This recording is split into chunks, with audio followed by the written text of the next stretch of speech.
Hello, flower. My father once told me you do not have to say much to learn a lot. Just sit back, observe, and people will reveal themselves. At the time, I didn't fully understand what he meant. But as I got older, I realized there's so much power in observation. Growing up, I was a very quiet child, very observant, very aware of people, situations, and the shifts happening around me. And being quiet carried a stigma. And growing up, people often assume that if you were quiet, you must have been shy, unsure of yourself, or lacking confidence. And for a long time, it made me feel like I was missing something. Like I should have been more social, more expressive, and more outgoing. But over time, I began to understand something very important. My quiet was never emptiness, it was never coming from a place of lack. It was more of awareness. And I say that gently because that awareness gave me clarity about the people around me, and most importantly, clarity about myself.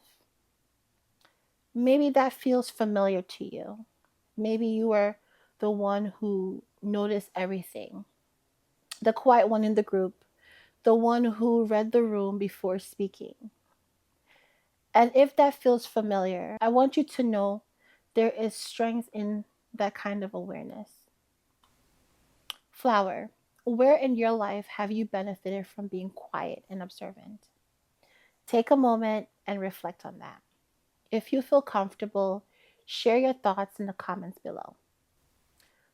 I want to share with you three personal insights I've learned about quiet observation. One, quiet observation reveals people. In those quiet moments, you begin to notice how people reveal more about themselves than they ever could in conversations.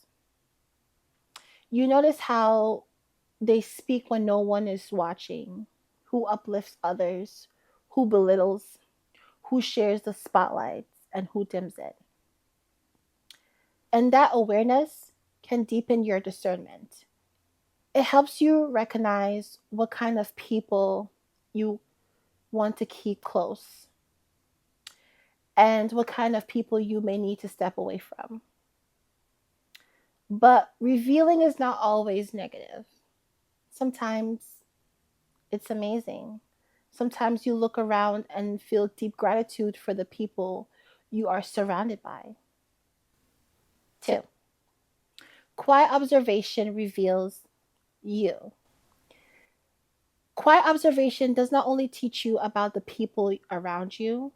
To me, the most important part is that it teaches you about yourself. You begin to notice what feels aligned, what feels heavy, and what truly feels safe.